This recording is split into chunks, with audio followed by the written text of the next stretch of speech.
100 Books series tonight, and it's a good one. It's going to be another recommendation. Book 33 of 100 is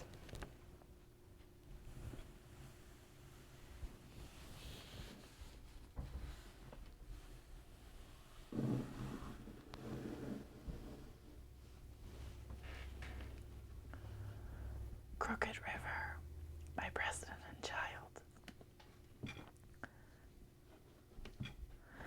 If you've been keeping up with the 100 book series, you will know that 2 books ago, or the book before last, was another Preston Child book, and I really liked that one. It was a lot of fun to read, and I really enjoyed it, and I did recommend it, and I feel the exact same way about this one. I'm really enjoying the books by them about this character, and I have one more on my bookshelf. If you saw my book haul, you'll know that, and I'm really looking forward to reading that one. They're just fun, fast-paced, good moving stories. There's never a lull in the story. You know, there's always something happening, something moving into the next step. So it's really easy to read. It flows really well. The characters are really engaging. You know, we learn more about Agent Pendergast in this book, and kind of we get impressions of his past, that he used to work for the government or the military in some secret kind of black ops fashion. It's not really clear. The character that I mentioned in the last book review, which was Verses for the Dead, if you can see up here, it says New York Times bestselling authors of Verses for the Dead, and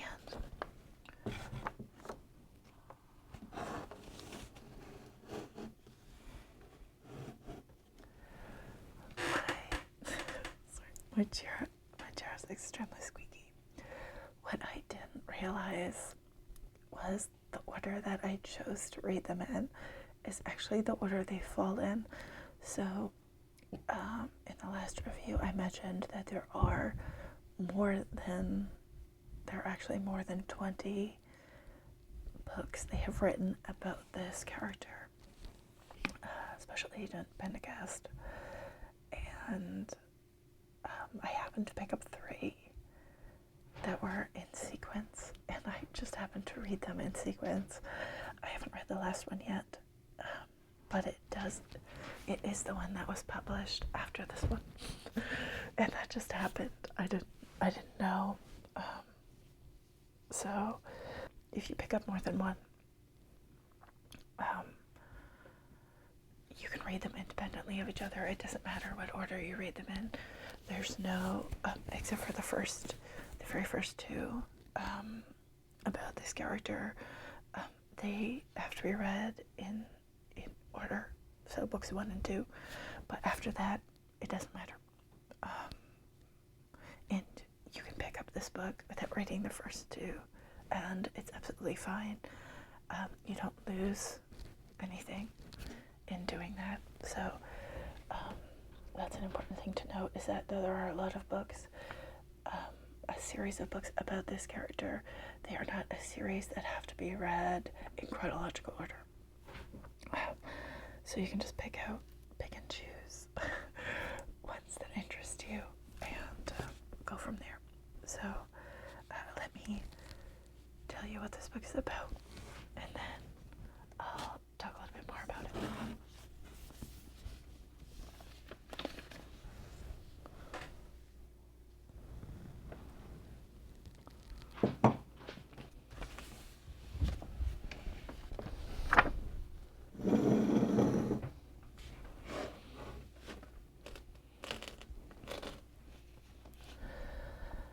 appearing out of nowhere to horrify the quiet resort town of Sanibel Island, Florida.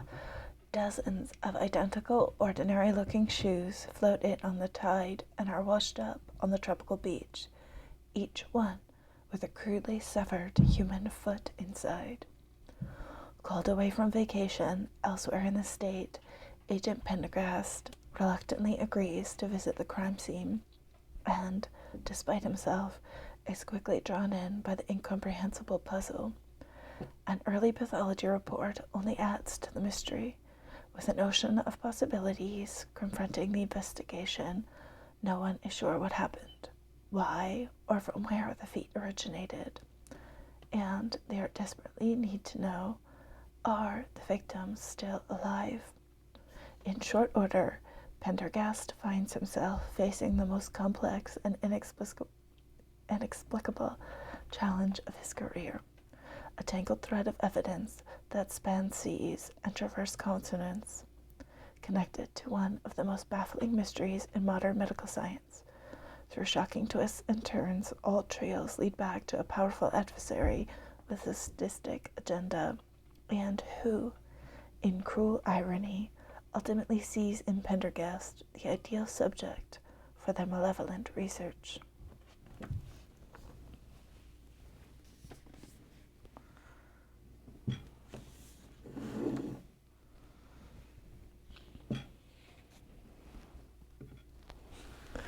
So what do you think? Does that sound interesting to you? This book is a conspiracy theory ride. It hits on a lot of different things. Government, bureaucracy, indigenous people and minority rights, immigration, class divisions, wealth divisions, people operating outside the law in good ways and in bad ways. And it's just a good book.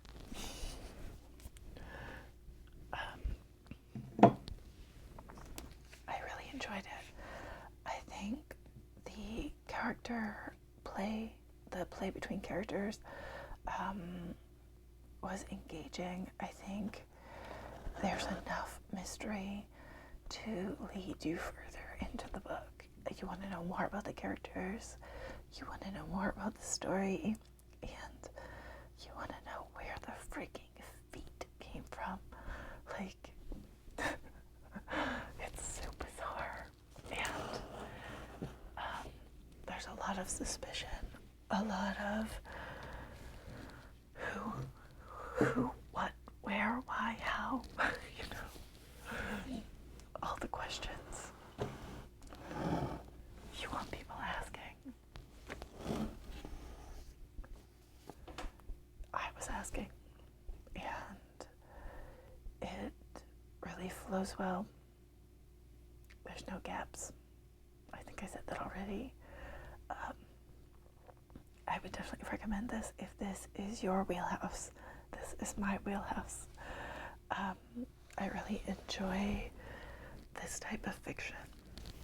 I really enjoy it. It's,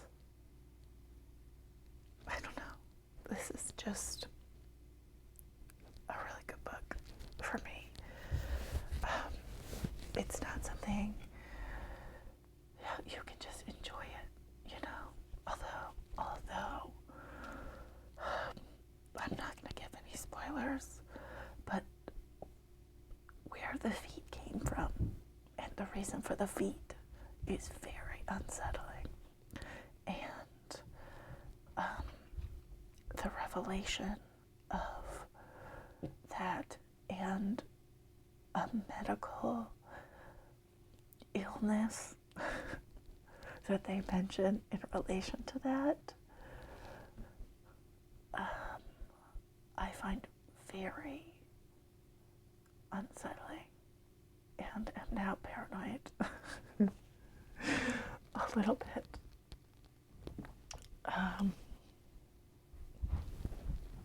About the possibility that it could happen.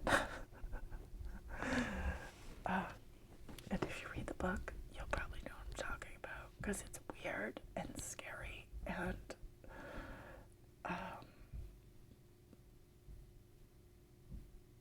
it's just an excellent psychological point book.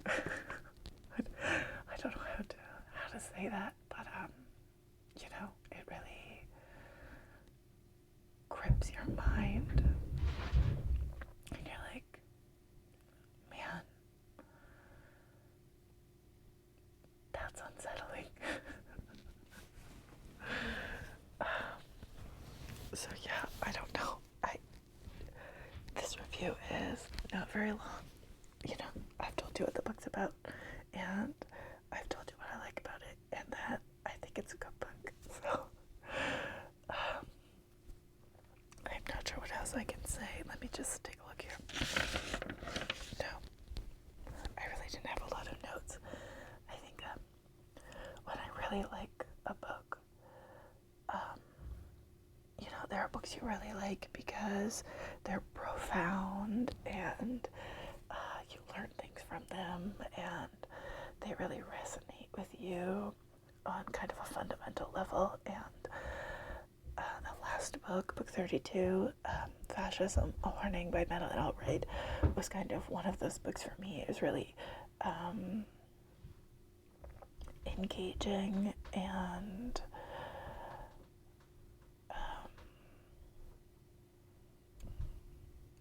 just,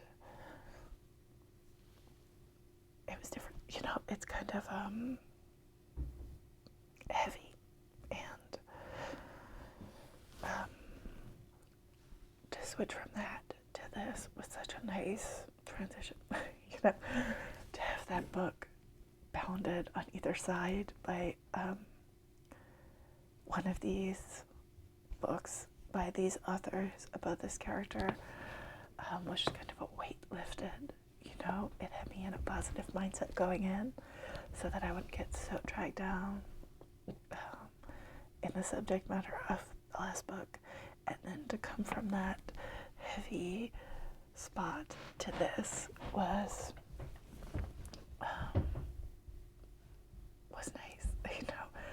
So just as a general recommendation, if you read a really varied subject matter of books, try to alternate them in a way that you don't get bogged down too much or tired.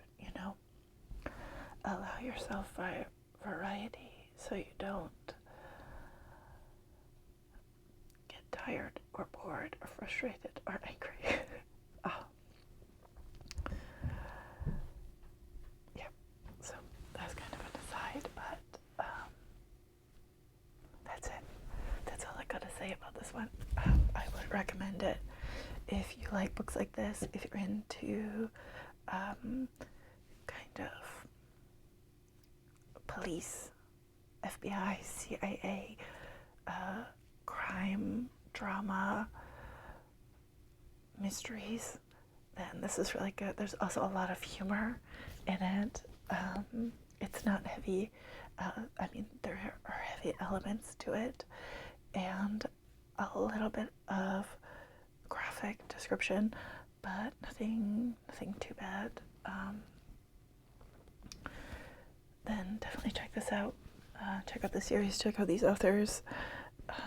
Yeah, and I'll see you back for the third Pendergrass novel sometime in the future. And hopefully that's good. Maybe it won't be, but we'll see. Okay, that's it for this one, guys. Thanks for joining me tonight at my desk, and I will see you in the next one.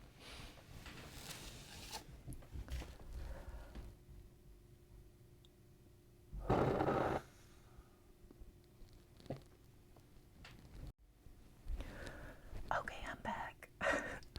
I forgot to preview the next book for you. So let me